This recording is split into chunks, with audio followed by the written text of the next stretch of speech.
There are new and exciting things happening over in our sponsor Jeff's podcasting world, and now is a great time to jump in and get into some fresh content. There are 3 new cast members on the War for the Tower podcast, which is an actual play RPG podcast set in the world of the Dark Tower series. Everything is Awesome has a brand new co-host, and the Shattered Worlds RPG is now live streaming on Twitch. You can find the link to that bi-weekly fantasy space opera stream in the show notes, so go check it out and let them know you heard about them from us. This is an Unspoiled Network podcast. This is Some Spoiled, a song of Ice and Fire 2. The co-host switcheroo, the rereading, Return to Westeros, HBO spoiler edition, uncut, uncensored, and too hot for TV, bringing you the greatest hits from 1998. Call in with your request now.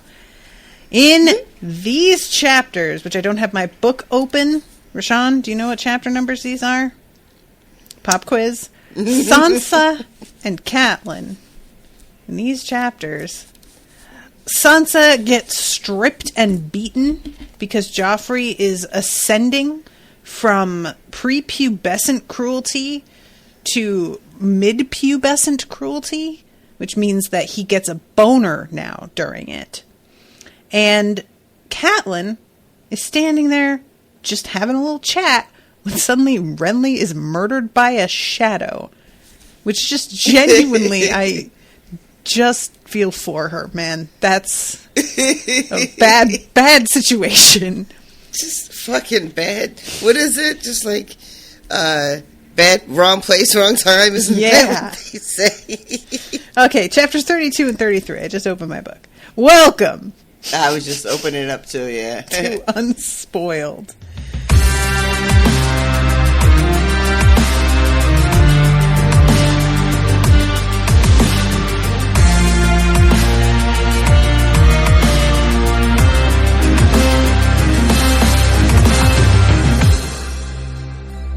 Monsters are dangerous, and just now kings are dying like flies. I am the king!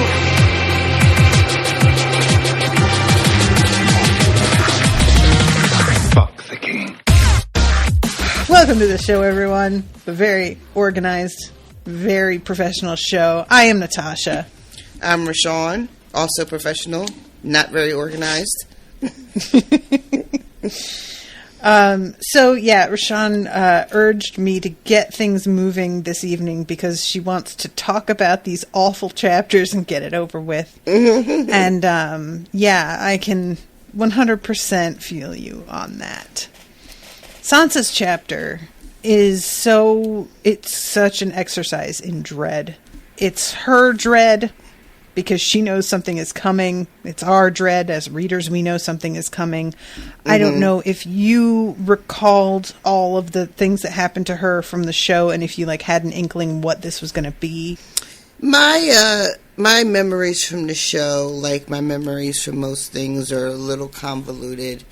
I remember that there is a series of terrible indignities that Sansa suffers throughout her stay in King's Landing. When each episode pops up is always a surprise. I'm always like, oh, so that's happening now. Well, okay, here we go. Yeah. That kind of thing. So I didn't realize we were getting this. I knew this was a thing that happened. I just didn't know we were getting it until I was here. And then I was just like, ugh. That's right. This fucking crossbow, you guys. I swear to God.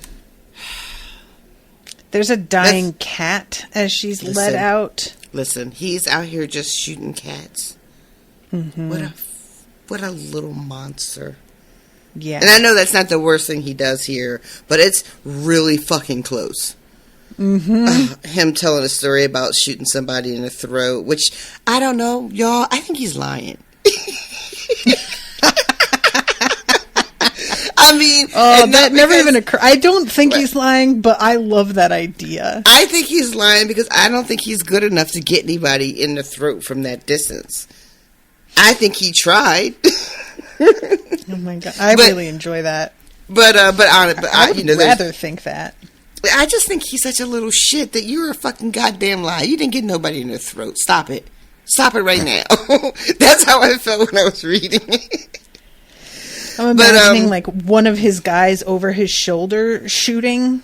Mm-hmm. Like when you give your little brother the controller for the Nintendo, but you're playing and your little brother thinks he's playing. Mm-hmm. So he thinks that he fired the shot that wound up in the guy's throat, but it was really like an actual professional standing exactly behind. Something like that feels right to me as well, you know.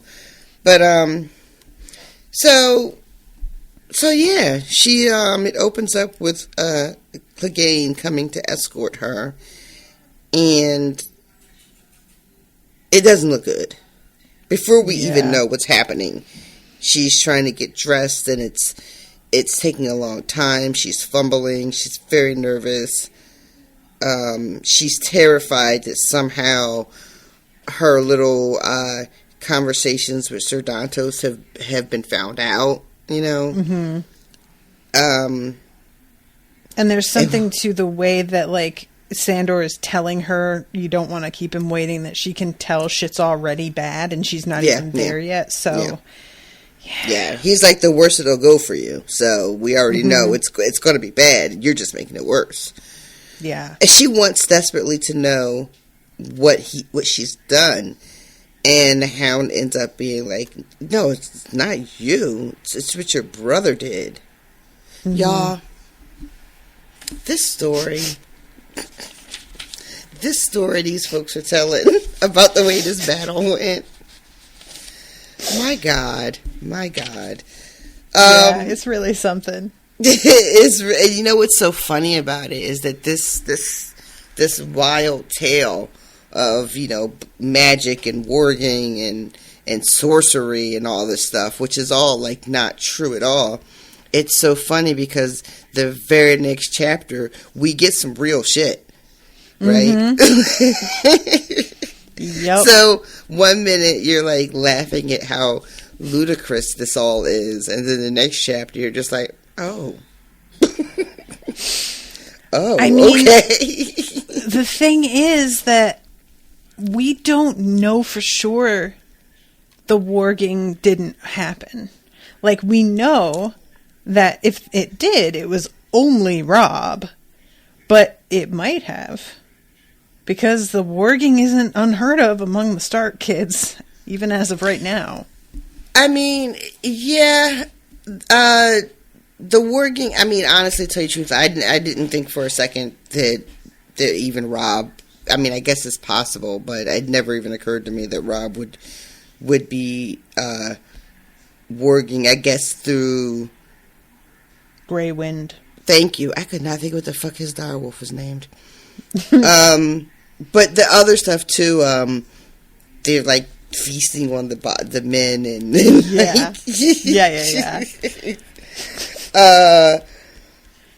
But it's just a lot. It's a lot. Yeah.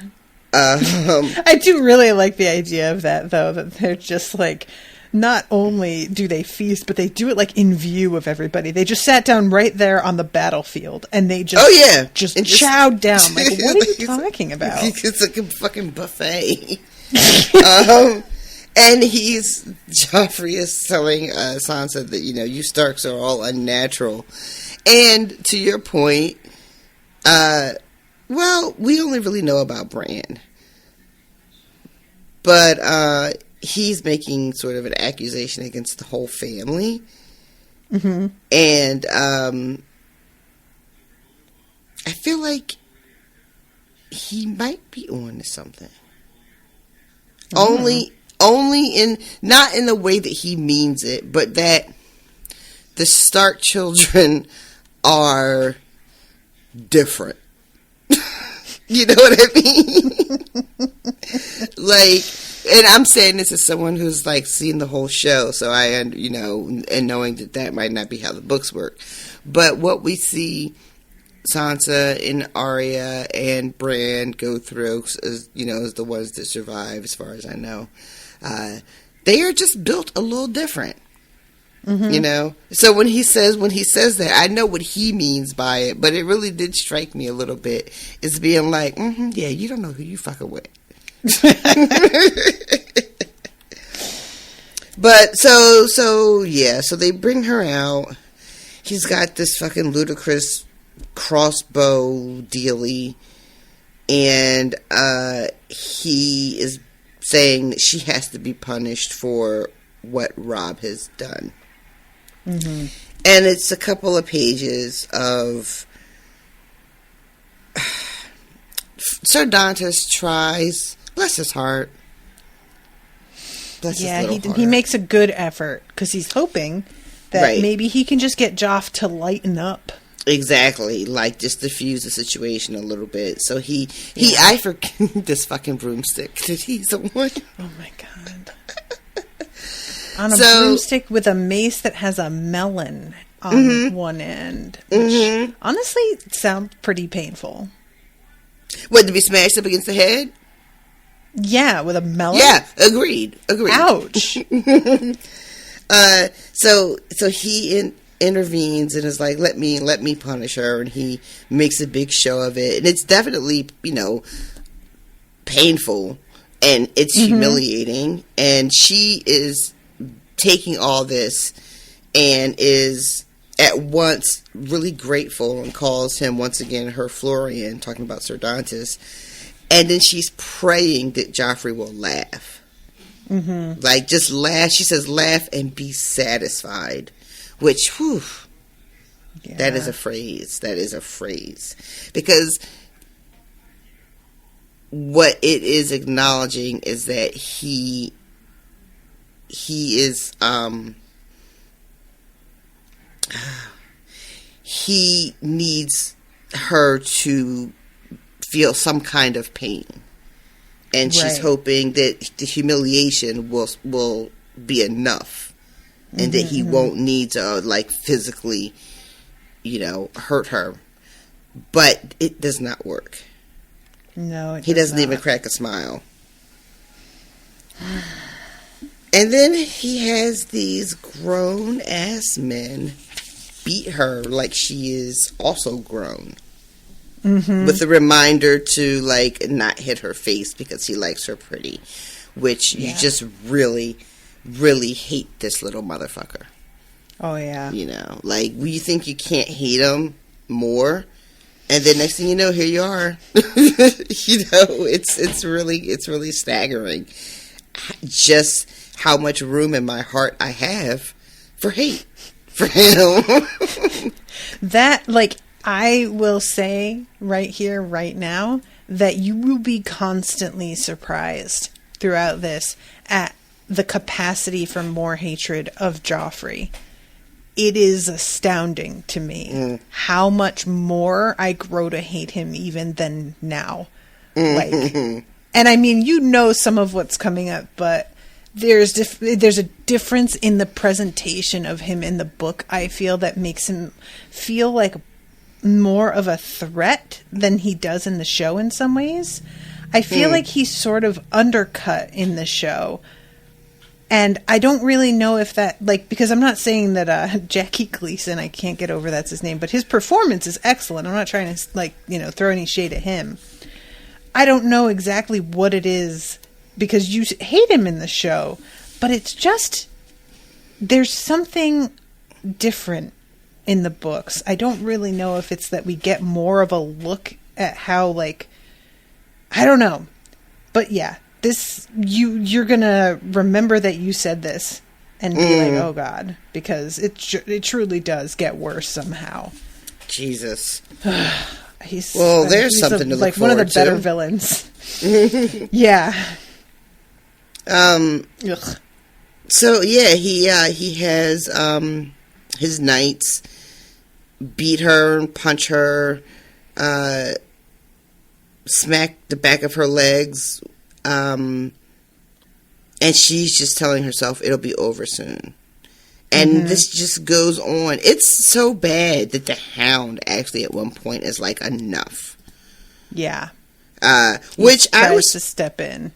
I was surprised that the Hound doesn't get like yelled at or any recrimination for speaking up. All Joffrey says is, no, it's not. And then tells Boros to make her naked. So now we're doing that. Yep. So he yanks the front of her dress down because this was not already humiliating enough. And Joffrey gives the order to just beat her bloody. Mm-hmm. And this is when Tyrion shows up. And thank God. Yeah. He storms in. What is the meaning of this? Is that your notion of chivalry? What sort of knight beats helpless maids? And this motherfucker says the sort who serves his king, which that is not the right answer, sir. and then follows it up with imp, which I just can't get over how free people feel to insult him to his face. Like, yeah. You guys have to have seen what has happened to some of the people since Tyrion came to town, right? I you guess have to know he isn't somebody to just fuck with. What are you doing? The proximity to power has got to be like a hell of a drug, you know? It really has people thinking that they can't be touched, despite all evidence to the contrary. You know, he feels they really pull bold. swords on him like they're about to start some shit. Oh, you mean Boros and the other guy? Yeah, Meryn Whoever's Trant. with him. And, to which Tyrion is like, are you sure you want to do that? I don't think you want to do that. And Bronn is like, you fucking don't want to get blood all over those pretty white cloaks.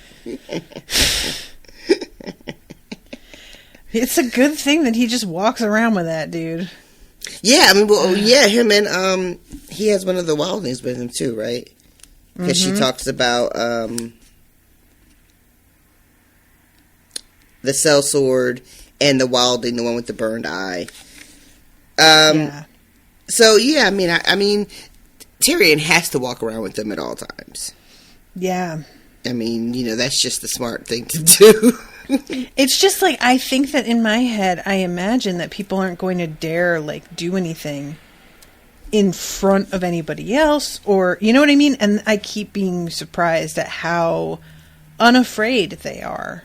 Like, they really just don't worry about it too much. Like this, I mean, with what Tyrion says, you know, is of course all true and everything, but, like, what's happening with Sansa should not have happened. This shouldn't be happening. Right? Like, I know he's the king and he can do what he wants, I guess, but this is not how you treat the person that you're supposed to be getting married to. You know, this is just bad form. This is bad behavior. This is not how a king behaves. This is like, if anybody was around, they would have had to have counseled him to be like, no, this is terrible. Don't do this. But he's surrounded by a bunch of fucking lackeys, you know, and they're just going to let him do whatever the fuck he wants to do. I love too, Tyrion brings up like, yeah, let's call your mom. What do you think she'd have to say about all this? I loved that. The queen will hear of this. No doubt she will. And why wait? Joffrey, shall we send for your mother? The king flushed. Nothing to say, your grace? Good. Learn to use your ears more and your mouth less, or your reign will be shorter than I am. Which, it's a good line. Yeah, it is. Joffrey replies to that, well, because Tyrion says, wanton brutality is no way to win your people's love or your queen's. And Joffrey says, fear is better than love, mother says. And then he says about Sansa, she fears me. So, this is a lesson from Cersei that he has gotten. However, I feel like this is not the intent of what she meant. I would agree with that. You know, and Joffrey just, I don't know if it's because he's so young, which is, I'm sure, is part of it, but he's not very bright, is he? No. Yeah, that's He's a not. shame. It's a real shame. He's never had to be. It's, and the energy that I sort of get off him. Like a Dudley Dursley. Oh, my God. You know? And somebody who was just Dursley so with adored. a lot of power. Yeah.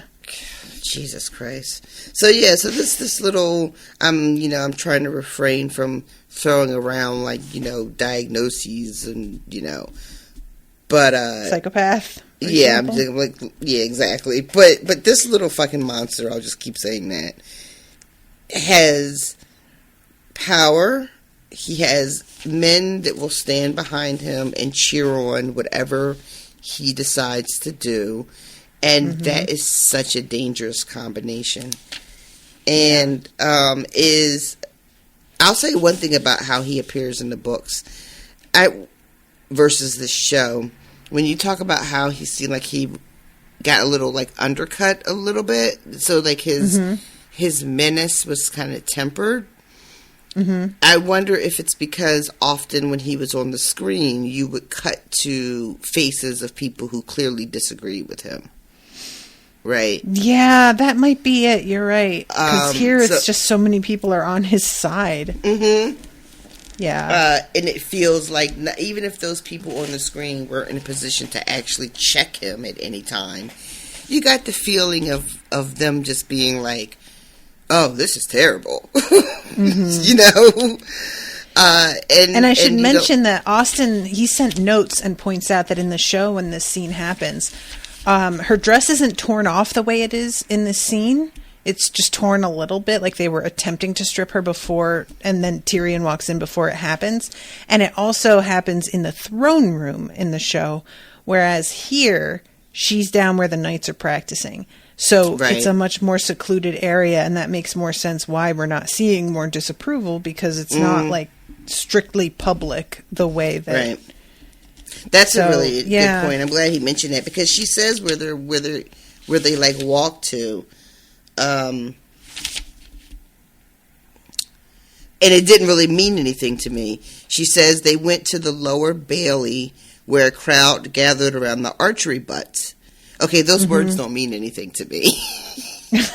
So I had I know he was trying to tell me where they went, and it just didn't do anything for me. There's a mention of loitering stable hands, but yeah, I really had a hard time trying to figure out where this was taking place. So I'm glad Austen shared that.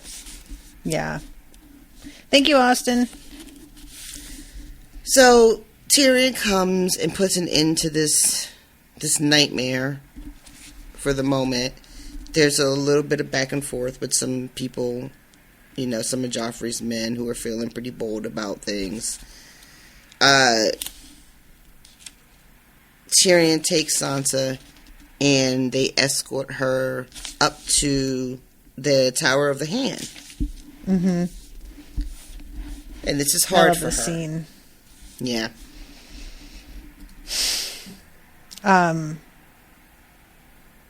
I love this so much, though.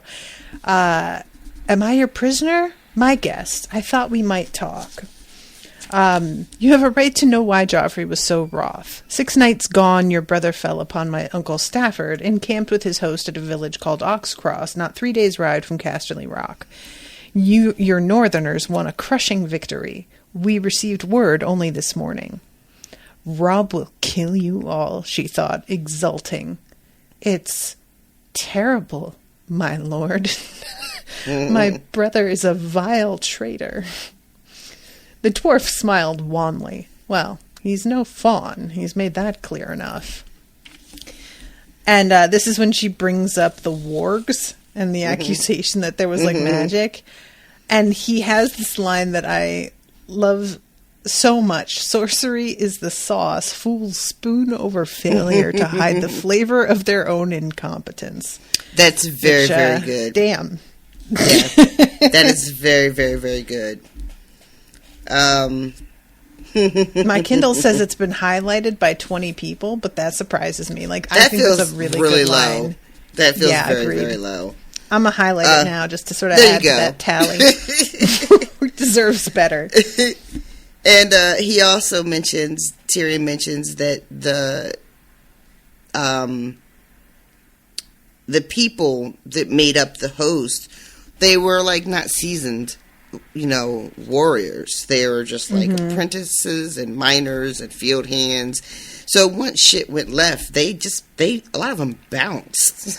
Yeah. And that is probably even more humiliating to admit. So, you instead, and then he says they all left and they probably started telling wild stories, to explain basically their desertion. Yeah. And it's also mentioned that, what's his face? Oh my God. Rob. He sent his wolf amongst the horses, which basically made them completely lose it, because horses know the smell of a wolf. They know when there's a threat in that way.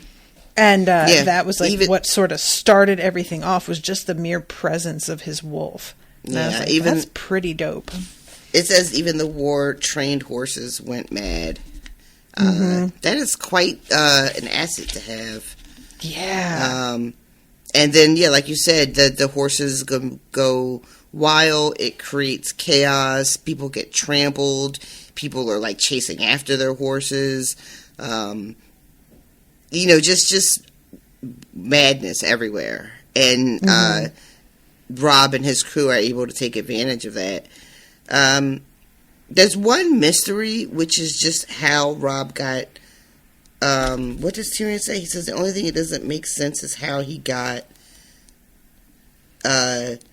through. Where is it? The only mystery is how your brother reached him. Our forces still hold the stronghold at the Golden Tooth, and they swear he did not pass. Yeah. Well, Robb Stark is my father's bane. Joffrey is mine. So yeah, I don't think that we know how he did that. I'm gonna look at the notes that okay. Austin tells us something that I don't think we know yet, so I won't share that with you. But he does say there is some debate amongst fans if Robb warged even unintentionally into Grey Wind during the fight. So it's not something that we know, because I will spoil you on this. There are no Robb POV chapters. So it's not like we're going to get into his head and find that out for sure. So that's the sort of thing that we would just have to sort of guess at,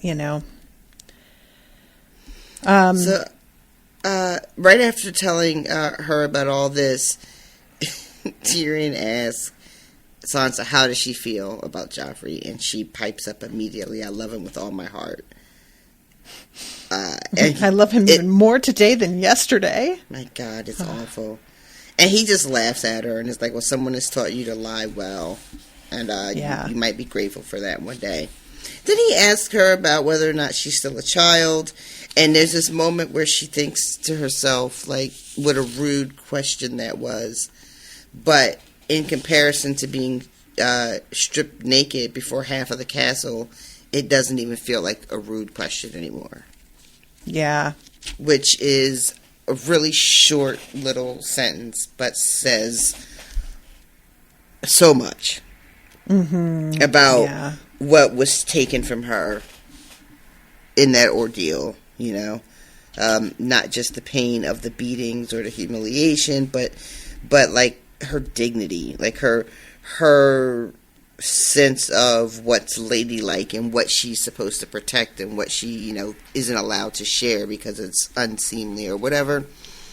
Yeah. And now it's that's all gone. What am I going to be dainty about at this point? I also think, and I want to give Martin some credit here on this, because it's mentioned when she's getting dressed that her dress feels tight across the chest, which I think is just meant to be an indicator that she's growing and she's beginning to actually develop breasts, and her clothes don't quite fit right anymore due to that. And I just have to say, and the bar is so low, but I have to mention how appreciative I am that Martin is just like, her dress was tight in the chest, and then moves on. There's no, she could feel her budding breasts pressing against the cloth of her chemise. Like, oh my God, Stephen King, can you please take a lesson? Because you, sir, need to calm the fuck down. And I really think that it's like meant to be sort of Joffrey noticing that about her, and that's why it occurs to him to have her stripped naked. Is, you know, that he's like seeing that in her now. And I don't just like, there's just so many layers to this of why she doesn't want to flower, as Tyrion puts it, you know, the idea of like becoming a woman is abhorrent because then she is officially a target in a way that she's a little shielded from. A little bit. She's still very much a target now, but it's different. And that is like, this is a very extreme version of something I think a lot of, you know, cis women go through, where we are developing and something like occurs to let us know that due to that, we're getting a different type of attention that we haven't agreed to, that we don't understand. And that we're like turning a corner and it's going to become dangerous for us somehow, you know? Yeah. Hate it. Hate it. Tyrion says so Tyrion's like, do you want to get out of this? And she's just like, oh my God, why would I ever say yes to this to you? Fuck, this is a trap. Yeah, she decides to answer, I only want to be loyal, which is a really good way to hedge. And he takes that as being like, and it's loyal, okay. And also as far from any Lannister as you can probably imagine. And tells her that he used to think the same thing. And then he asks her, what does she pray for? And again, she can't just, you know, she thinks to herself, she prays for Robb's victory and Joffrey's death and to go home. But she says out loud, I pray for an end to the fighting. She's just getting very, very good at this. Yeah. Until that moment where he reads her face. She can't help it. He's a grown-up. She's getting much better, but he knows. Yeah. She's thinking to herself, you know, Robb will beat him, and he'll beat your uncle, and he'll beat your brother Jaime, and he'll beat your father too.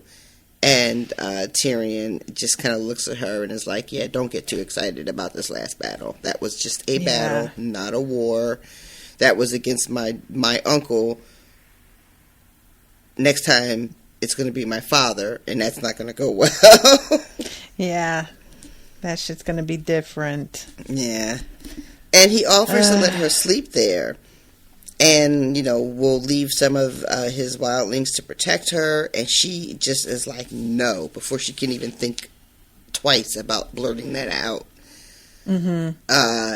And now she's put herself. He thinks he's like doing her a service, giving her like safe place, but yeah, she's concerned that Ser Dantas might come looking for her, and she's going to be trapped up in this tower and miss her chance to get away to freedom. Which I think it's bold of her to think that it was going to be that night, but you know. You got to just be ready any night. So it's one of those things that, of course, the one night that you're not in bed would be the night. You know, that is really how that shit goes, isn't it? Yep. So Tyrion is just like, oh, okay, well, maybe I'll give you someone else, you know, or if you'd be more comfortable with a woman, you know. And she ends up coming up with a really pretty smart story, which is just that this is where my father's men were killed and their ghosts are everywhere, and I could not sleep easily here. Yeah. And he says to her, he's no stranger to nightmares, and perhaps you're wiser than I knew, and says that he's going to take her safely back to her own chambers. Does he believe this lie? It That's the seems question. like he does, right? I think he does. I think he does too. You know? I don't know. There's something about, like, I don't know. It's hard because also he asks her point blank, like, do you want to end your engagement to Joffrey? Like, she can actually truthfully answer that. Exactly. So I think that he just doesn't really know how to handle her and doesn't understand the mindset that she's in or what she's been subjected to already. Right. I mean, it's clear he knows sometimes when she's lying and feels comfortable calling it out, but it's for things that I think it would not take a super genius to realize she's lying. When she says that I love Joffrey with all my heart, I feel like we would all understand that that's a fucking lie. Right. You know, so I don't, but it's the one moment towards the end where I guess she betrayed herself a little bit with the excitement on her face at the idea of Robb winning this battle that he's able to see through. And it's that little one that makes me wonder what her face looked like when she told this lie. Did he buy it, or, you know, does he suspect something else is going on? Not anything close to what's really going on, though. I don't have any reason to think that he suspects anything with Sir Dantos or anything, but yeah, I'm curious. But the way it's written, and since they don't give me really anything else, I think I'm just going to say, yeah, I think he believes her. Yeah, I agree. Yeah, which she's getting very good. 100%. It's like, I'm proud of you, but also, oh, baby, I'm sorry. I hate this for you. Yeah. I hate this journey for you. So, yeah. This chapter ends... Oh, no, I'm wrong. This chapter, it's...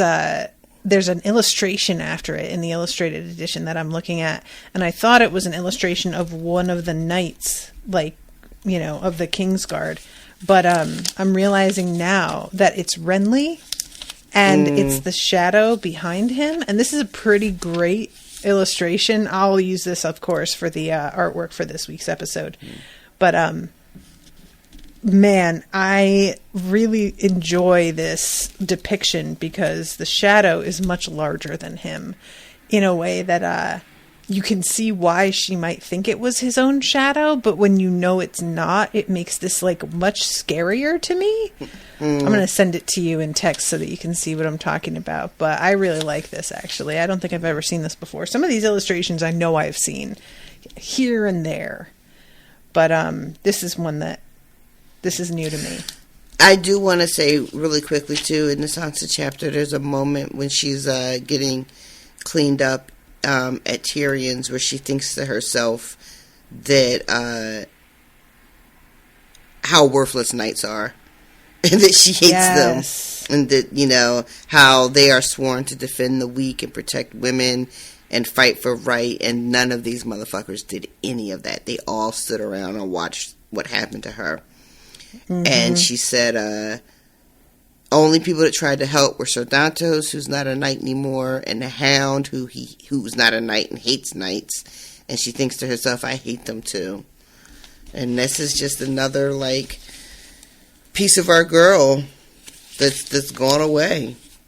It's a cab, except instead of a C, it's a K. But yeah, I mean, there is nothing like realizing that authority figures that you used to trust are not there for you and don't care about you. And ooh, look at that picture. That's good, isn't it? Yeah, that's really good. Wow. I like that. That's very good. Yeah. It almost looks like all right. It does a little bit, you know, like it's just his leanness. Wow, so, all right, let's start on our next chapter, which is Catelyn. You gotta stop banging around over there. What are you doing? Putting my phone down after looking at the picture. It's clunkle clunk. Oh, man. So, she's traveling with the group still because, of course, Renly will not allow her to leave. At one point, she asks permission to leave because she begins to think things over and realize that maybe she can talk to Stannis, but isn't allowed to leave then either. And the village that they have come to, as far as she knows, it doesn't have a name. All the people are fled. Even the candles that would be in the sept aren't there. The people took everything with them. Mm-hmm. And this is the sept that she requested permission to go pray at the end of the last chapter of hers. Mm-hmm. So then we get her looking at the various aspects of God, the seven. I really like this. One, I like that where she is in this little town that doesn't have a name is so primitive or poor, not like the septs that she, of course, is used to, being highborn and noble and all that jazz. Right. So this place doesn't have all the statues or even the mask on the walls that she has at Winterfell. This just has charcoal drawings on the walls. Yeah. Which I thought was a really neat detail. It makes perfect sense that your places of worship are going to be a reflection of the communities they're in, right? Mm-hmm. But I just never really took time to think about it in relation to the book because, why? the few times septs come up on the show, they were, most of them were in King's Landing when I saw them. I think we saw her deal at Winterfell in the first season. But to see with, the small folk, I guess? Is that small folk in this book? You know, they're not out here having these giant stone cathedrals, just they have their little small places of worship. And what she experiences in this little place, it feels very different. And I'm sure it's not just location, it is also everything that's going on in her world and everything that's going on in her mind. But she has this interaction with the different faces because what she says is the way light and wind are moving, and it changes how each face looks, and she's able to start catching glimpses of other people. And I just thought that was really, really cool, and then just a neat way to do that. And I think she even has a line where she says something about how the stones and the statues, the faces never change. And I just thought, oh, what a neat way to do that. Yeah. Yeah, I really like the idea too, and I don't think there's a perfect one-to-one, but a lot of people have suggested that various the Stark family members are meant to be aspects of the Seven. Oh, really? And I don't necessarily know if that was intentional or just one of those things that happens because of tropes and whatnot. But yeah, Catelyn and Ned would be mom and dad. The warrior could be Robb. I think the stranger is probably Arya. The sister being Sansa. And the crone, I almost feel is Bran, really. Because the crone is meant to be wise and ancient. And I feel that sort of winds up becoming more of what the direction he's meant to be going in. But like I said, I don't really know that that's purposeful. I feel there's just a sort of alignment that can happen by accident there. I like it though. I like I don't know if I like that the Starks are supposed to represent that, but I like the idea that you can take these aspects and start to try to think about the different characters in the book. Kind of like what she did, because she starts to see some of the things she sees makes sense, right? She sees her own mother, she sees Ned and her own father and the father, but then she sees Cersei. Yeah. Which is not someone I expected her to see. She sees Renly, she sees Stannis. there's a little bit of a line about there's a crack in the wall that's right through the mother's eye, and it makes it look like she's crying, which part of me is just like, really, George? And then the other part of me is like, George, God damn it. I'm torn. I don't really know where I land. Yeah, I get that. But yeah, and this is, she's just, and she says it too, right? Like, she's traveled thousands of leagues. She's lost her daughters. Rob doesn't want her.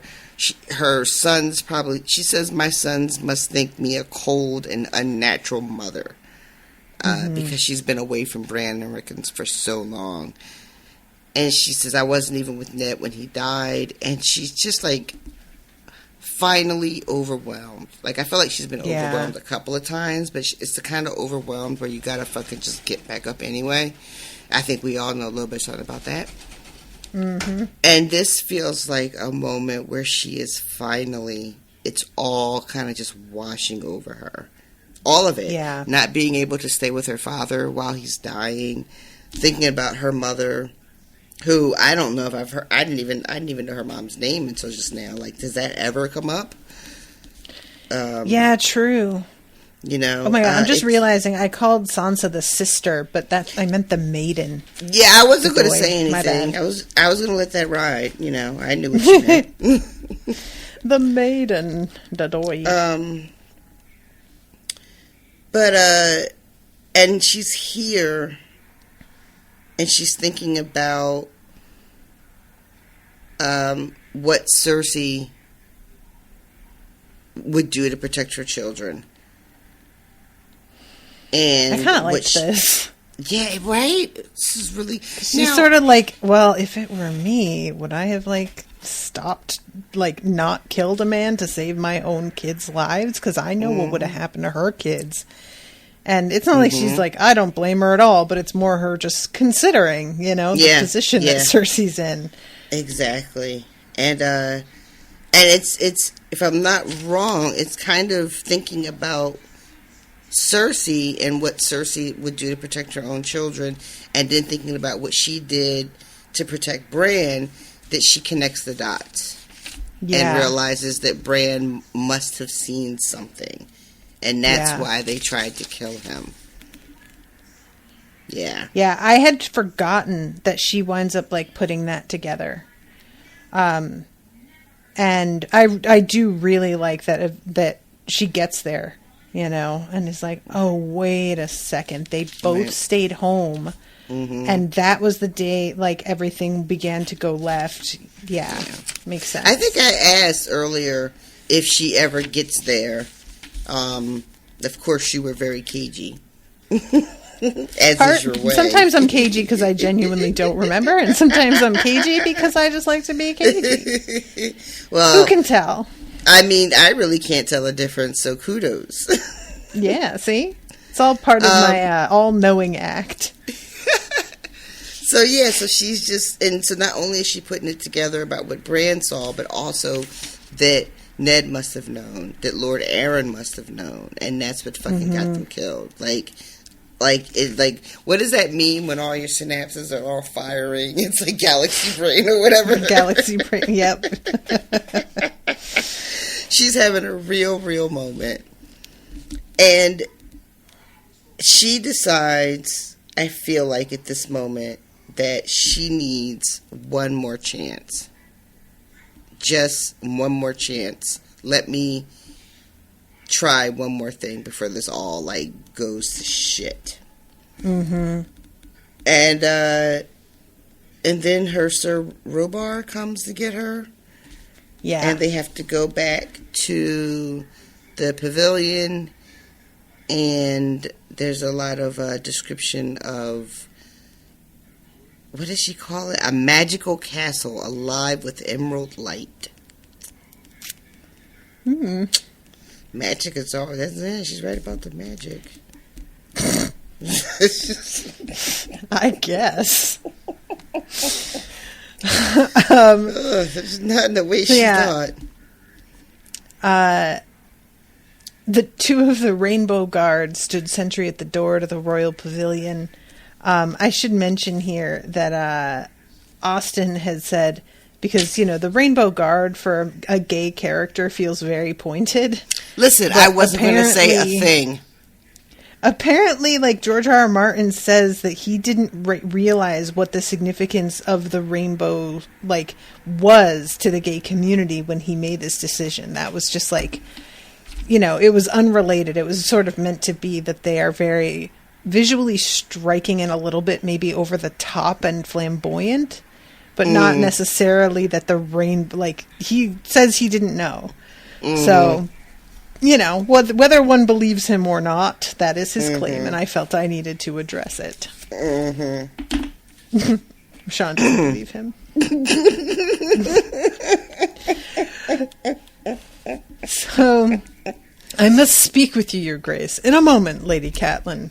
Pray continue, Lord Mathis. And I love that she calls him Your Grace at this point. Yes, she's just she fuck does. it. That's a really good point. I'm just trying to get in where I fit in. Anything to make him heed her is what she says.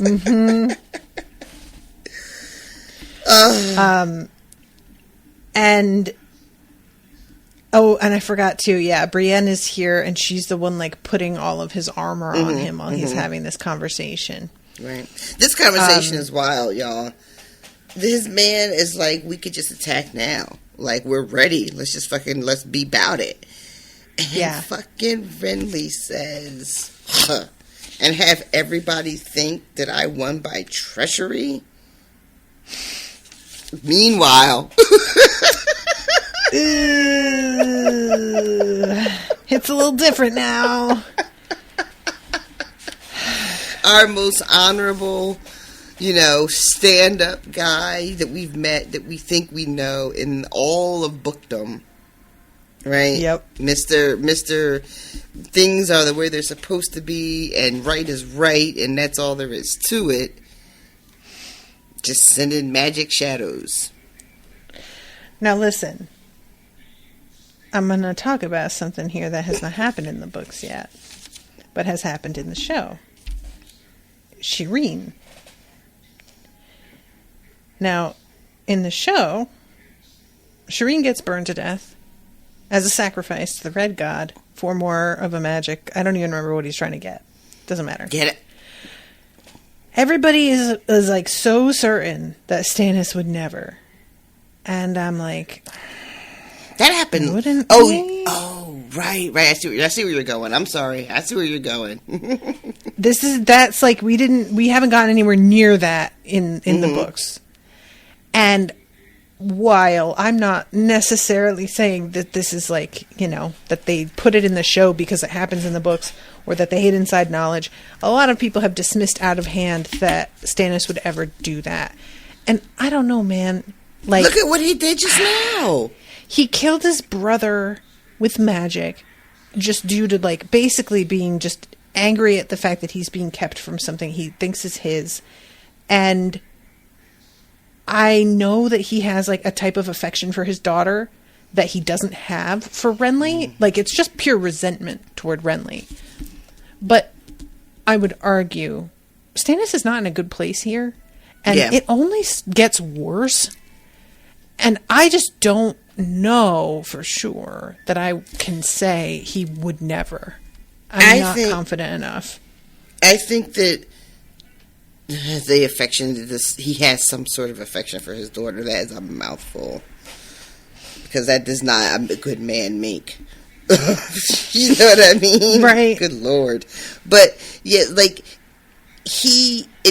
Stannis at this point clearly feels justified in doing this, because in his mind, Renly has already crossed the line. Right. Renly has basically betrayed him as he sees it. So this is his punishment. Exactly. So it's Renly is not an innocent by any stretch. So that makes what he decides to do here okay, right? Mm-hmm. But take away, I'm not mad that he killed Renly. It is the way he did it. There is no honor in this killing. This is treachery. This is cowardice. This is all the things that he claims are like the worst things to be. And he's the only one that has any real sense of honor in this world. And I think you're right. This is a bit of a foreshadowing of what he may be led to be capable of later in the books when it comes to Shireen, if in fact that's something that ends up happening. He's definitely started down. Also, when you do things like this, I don't know if it comes up. I don't remember too much about it in the show. I don't know if it comes up in the book. But when you agree to do something like this, it changes you. You don't get to be the same person you were before you did this thing. Mm-hmm, you know what I mean? Yep. So the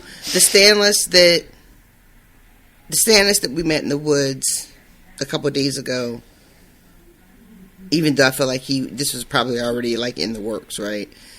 Probably. But he doesn't have the same legs to stand on. He can't ever, in my mind, give a great speech to anybody about honor, and what the right thing to do is and what the rules are, or any of that shit. I have a friend who had a really abusive husband who is still out there making her life miserable, but they are no longer together. But she knows where he is, and she can't do certain things that make her profiles and stuff public because of the fear that he may find her again. And I was thinking today about how cheap it turns out to be to hire a hitman. If you actually listen to stuff about murders they in be life. Doing that These shit people, for $500 down and $500 when the job is done. And I'm just genuinely all right, well, I started to think about how much would it cost to just hire somebody to kill her shitbag ex-husband who those people beat the shit out also of her. Always get caught though. So you're going to want to That's the thing, they're more. bad at it. Yeah, That's why you gotta pony up a little bit more than that. Yeah. But I just kept wondering, because as you say, choosing to do something like this would change you. And I just kept being would I,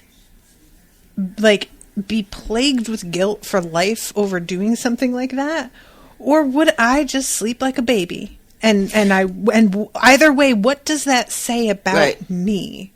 I think that for me, when I talk about how certain events change you, I don't even think that Stannis necessarily is racked with guilt, or even that say hypothetically, a piece of shit guy, tripped and fell and hit his head.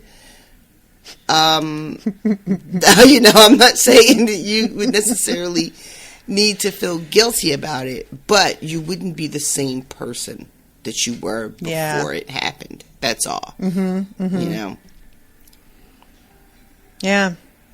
So, just anybody, if you want to start a GoFundMe for hiring a hitman for my friends. For a trip and fall. Very abusive, just to get a little something happening to him. Hit me up and we'll figure something out together. If I could do a shadow baby, I would fucking do it. I do miss not seeing... And I don't know, there's no Stannis chapter. Are there Stannis chapters in this book? They're Davos chapters. Davos. Because I want to know about the shadow baby. That was really cool in this show. That's fair. Mm-hmm. Yeah, it's, I will say this, though. Imagine reading this when you didn't watch the show. Oh, I would have no idea what the fuck was going on. A shadow. Right? That's of what? exactly it. Yeah. That's the thing that I find sort of entertaining is I remember what it was like to read this for the first time and be like, oh, what now? Because you're watching it, you're reading it happen, and she sees the shadow, and she thinks it's his shadow, and then she's like, I saw something. No, I didn't. Oh, wait, it's his shadow. Yeah. After all, wait, that's not his shadow. Why is it doing something different than what he's doing? And it all really unfolds weird. So weirdly that it takes a second for your brain to, connect. You know what's coming if you've seen the show, so you're able to be like, all right, I know what this is. But if you have no idea this is coming And we haven't seen magic like this in the show yet, you know? I don't know what a reader does with this the first time they read it. Mm-hmm. It's just nonsense.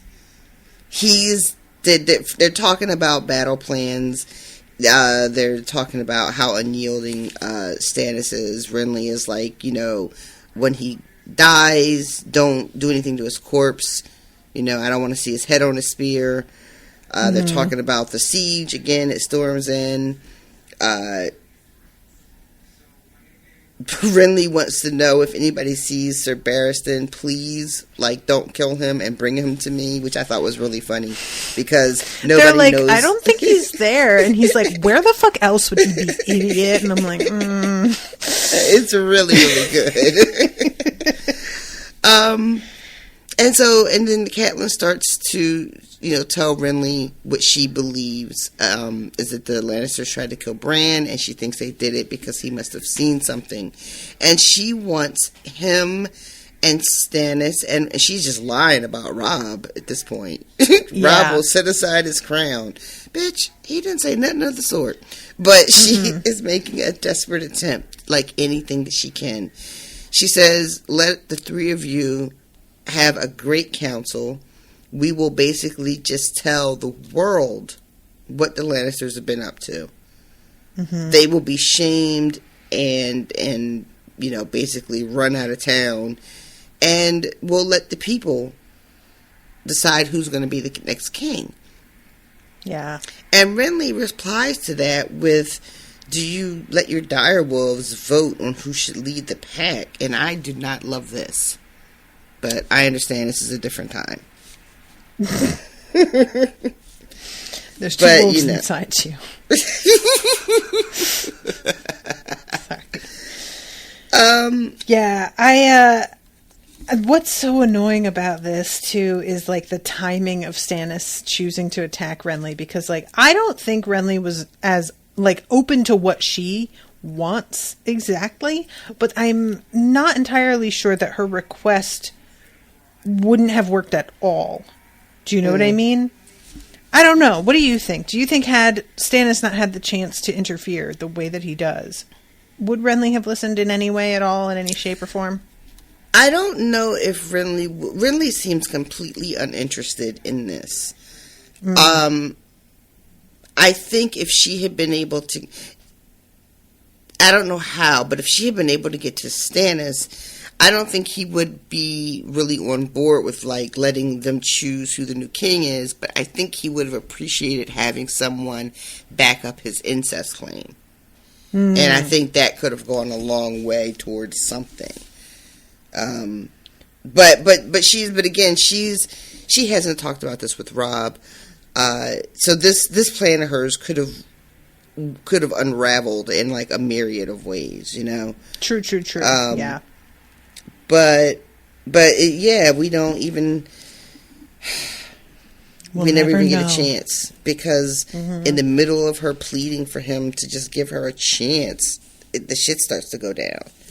You know, there's a wind. She thought she saw something, but then there's really nothing. It's just a shadow. Renly starts to joke, and then he just sort of muttered cold and in his weird voice, and he's dead. Isn't that weird? What do you think that is? What, just the like cold? The iciness of death? Yeah. I imagine like the sensation of the sword going through him, which must have not made any sense since there was no sword going through him. Yeah, I don't know. It says, he said it in a small, puzzled voice, a heartbeat before the steel of his gorget parted like a cheesecloth. Gorget? And yeah, I'm so curious what this like felt like on his end. Oh my god, I almost forgot though. I really wanted to talk about this thing that's so fucking horrifying. He is my own blood. I will not have his head paraded around, and if he yields, yields. When Mace Tyrell laid siege to Storm's End, Stannis ate rats rather than open his gates. Well, I remember. Renly lifted his chin. Near the end, Sir Gawain Wild and 3 of his knights tried to steal out a postern gate to surrender. Stannis caught them and ordered them flung from the wall with catapults. I can still see Gawain's face as they strapped him down. He had been our Maester at Arms, my bad. Lord Rowan is puzzled. No men were hurled from the walls. I would surely remember that. Maester Crescent told Stannis we might be forced to eat our dead, and there was no gain in flinging away good meat. All of this is so horrible. He was gonna fling these guys out on a catapult, and he's only convinced not to. Not because of any affection or respect or any... No, because we may need to eat them. Right, so right. Just, think about that. And then the one dude just gets put in a cell and just dies there. Just dies there. It's all terrible. Yeah, I see why they keep talking about that siege. It keeps coming up. Yeah, it sounds like just trauma that you never forget.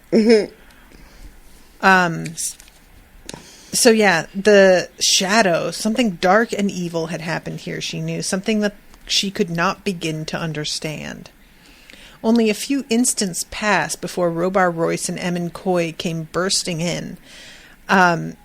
"Wicked woman!" screamed Sir Emmon. "Away from him, you vile creature!" Which, honestly, dude, tone it down just a drop. Like, come on. Poor Brienne is, like, sitting there clutching his dead body. There's blood everywhere. And she is screaming in anguish. Like, just... Yeah. Like a deep, piercing wail. No idea what the fuck has happened, because how could she? How could she? Yeah. And then, like you said, the guys are in there, and they're just taking a quick look at the scene and jumping to what seemed like obvious conclusions. Mm-hmm. And poor Catelyn is trying to, say something, like, no, it's not what you think, but it's too late. And also, she's not yelling loud enough, and she's completely aware that whatever story she's about to try to scream in explanation is going to not make any sense. Mm-hmm, it's just going to sound like a raving lunatic. Yeah. And so a fight breaks out. I hate this for Catelyn. Seeing something like this happen and just, what's the point of even explaining? This is my least favorite thing in books and TV shows, is when a person witnesses something that is just impossible to prove or explain. Mm-hmm. I find it incredibly frustrating. Yeah. It sucks. So, this one guy comes at Brienne right away. He dies. And eventually Catelyn manages to stop Robar and be like, help her. And she says Stannis killed him, and are you blind? The girl loved him. Help her. And Robar, there's something about her, she says, you have my word on my husband's grave and my honor as a Stark. And he's like, all right, you know what? I know you. And you would, you mean that shit then. Yeah, yeah. And so he covers for them while they flee, essentially. He just says he's going to try to hold them back as long as he can, get the fuck out. Mm-hmm. And they leave, and Catelyn has to be like, okay, first, I need you to walk. Just chill, just walk. If they see us running, they're going to want to know why we're running, and that's going to be a whole thing. Brienne has Renly's sword because she couldn't get to hers in time when the first guy came after her. And she's covered in blood. Yeah. And they are walking as calmly but with purpose. And Brienne says at one point that she never got to hold him but as he died. Which is just the saddest thing. I know. My God. I never held him, but as he died. That's too much. There's It's a too moment much. earlier where somebody tries to, during the fight, like sort of get her off guard by using a torch and trying to light her cloak on fire, and it won't burn because it's too soaked in blood to catch fire. It's just like, my Jesus goodness. Christ. Yeah. It's much gorier than I recall the scene being on the show, quite frankly. Again, honestly, I don't remember how it happened on the show. I have a memory of them being in his tent and it coming in and him dying, and there probably was like plenty of blood, but something about just reading it here, it just feels so much more intimate, which is often the case when you're reading, at least for me. So it feels like, like I'm right up in there with them. Yeah. And it just is. I knew that the scene was coming. I knew the scene was like fucked up, but it is just so much more affecting when you read it. And that little line from her just killed me. And it occurs to me that I didn't care that much either way about Brienne and her crush or her infatuation or her deep embodied love, depending on who you talk to, when it comes to Renly, right? And then she went so quickly into the same sort of thing with Jaime that I started to wonder. I think maybe that made me think about her feelings for Renly as being not less true, because I really don't know, but more of like, oh, she's just the kind of girl that gets enamored with handsome men in armor that, like that's just what she does, right? But there's something about this, and that might be the case at the end of the day, but I don't remember feeling grief for her during the show when this happened. And it could be very well because these characters were, she was new, all that stuff. Sure. And it's probably because I got to know her over the course of several seasons on TV that when I come back and I read this moment with her, it just hits me in a very different way. Yeah, I can understand that. And also, I feel like there's something pitiful about her in the books because of the way that people treat her that doesn't come across in the show because she's gorgeous. Yeah. So you feel like this sort of sympathy for her in general because she's just, she's a target for mockery in general. She doesn't understand that Renly's gay, which is just another aspect of it, just being like, oh, sweetie, So there's just a lot of reasons that I feel like she seems sadder in a lot of ways in the books. Yeah.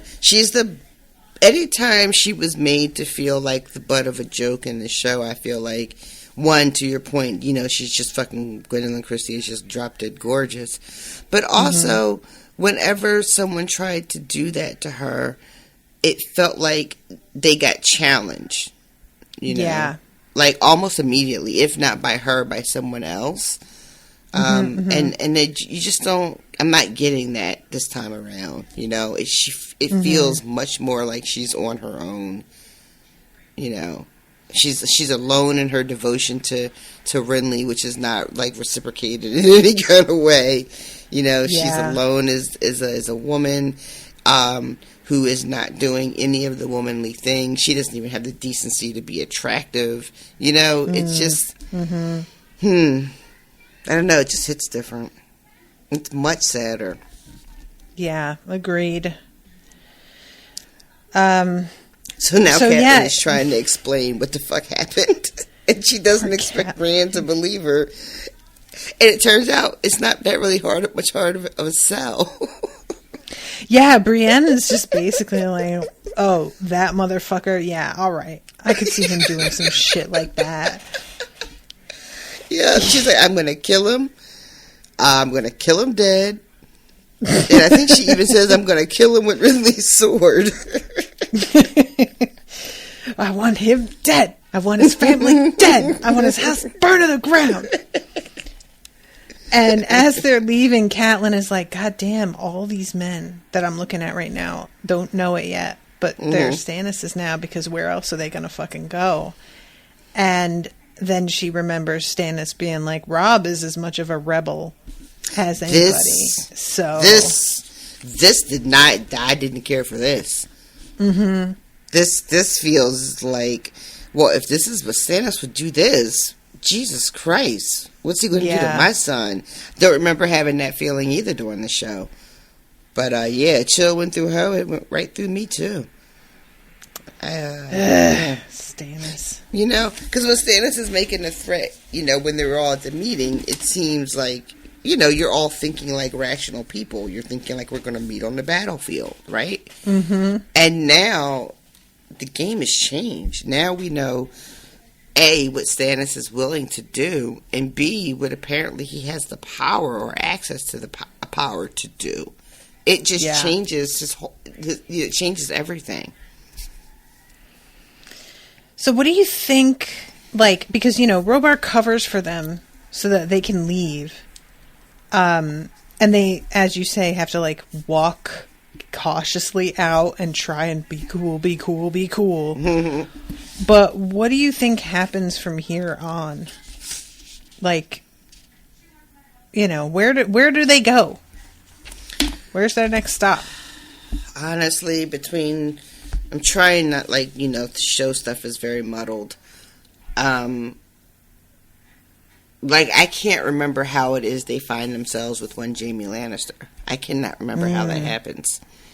I know she frees him in the show. Catelyn frees him, but I cannot remember under what circumstances. I imagine, though, Catelyn needs to connect with Robb. Like, she needs to head to wherever he is. Thing is, I'm not sure. I'm fairly certain Robb doesn't want that. Poor Catelyn. You know, but if she is under the impression of suspected regicide, which is a word I don't get to use hardly ever. Yeah. She needs to be under the protection of someone soon. And, like, who else is there? I mean,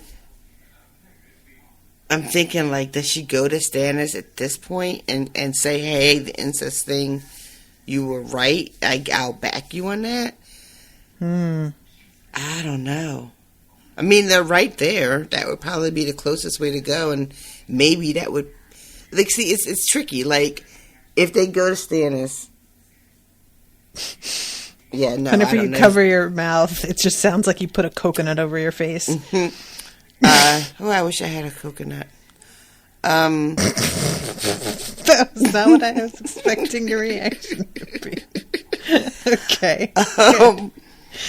Yeah, guys, we're not okay. Like, what if she goes to Stannis?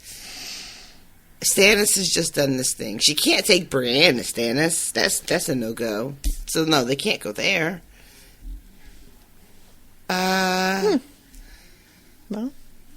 I don't know. I know that there were other rebels out in the wilderness, you know, that are floating around. The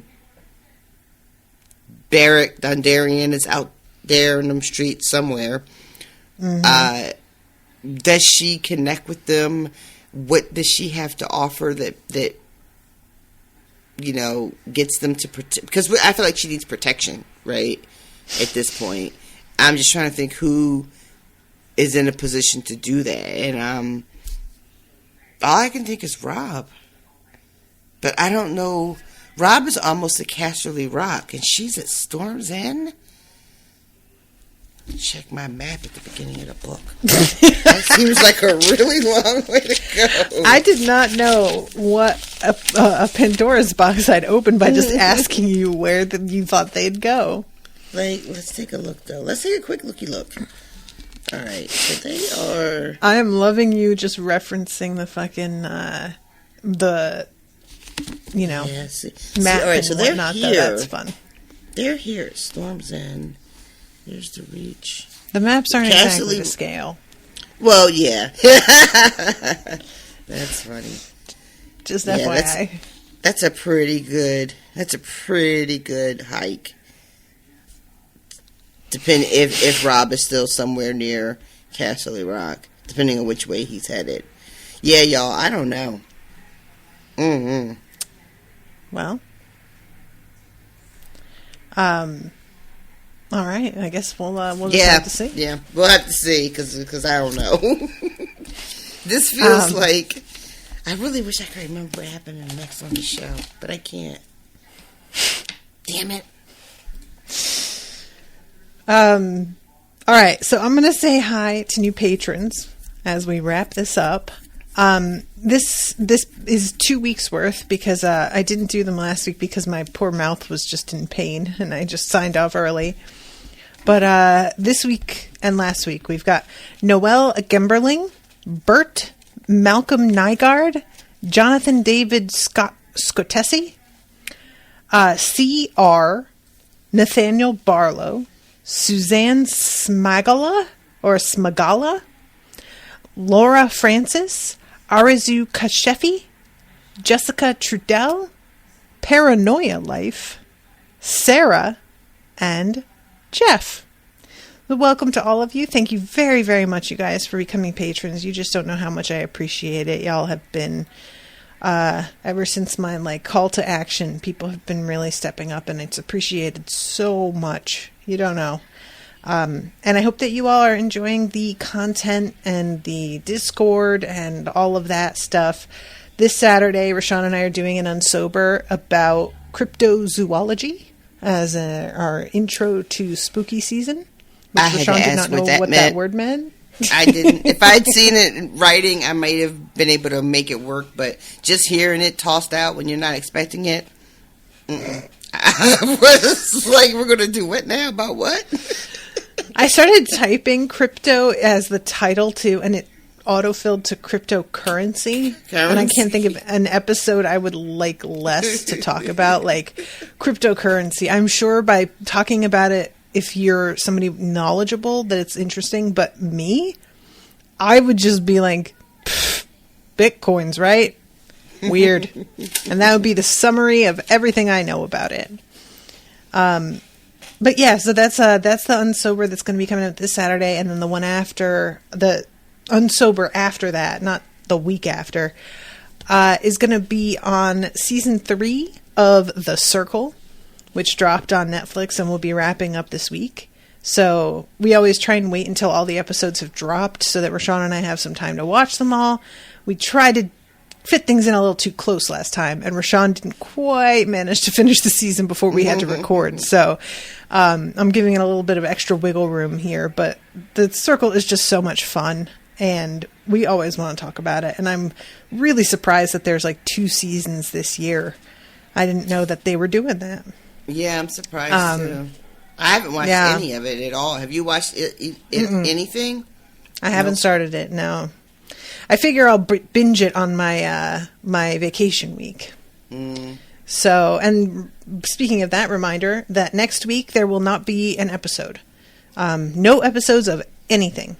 So just prepare yourselves mentally for that. And I hope that you guys can make it through to the other side. Is there anything else you want to add before we wrap it up? No, ma'am. I think that's it for me. All right. Well, guys, thank you all again so much for supporting us and participating in conversations and whatnot. I'm not able to be around as often as I would like because of, work. But it is fun to come into a space and see that people have been talking back and forth for hours. It's I can just let it go on its own and then just tap in whenever I'm able to, which is fun.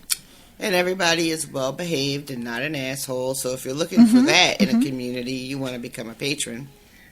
Truly. It's an unusually well behaved set of people, honestly. So yeah, become a patron or, just join the Discord, which is open to everybody. You can do that too. All right, guys. We will see you in 2 weeks with a new episode. Until then, toodaloo, motherfuckers. Bye, guys. Joffrey, Cersei, Walter Frey, Meryn Jon, Tywin Lannister.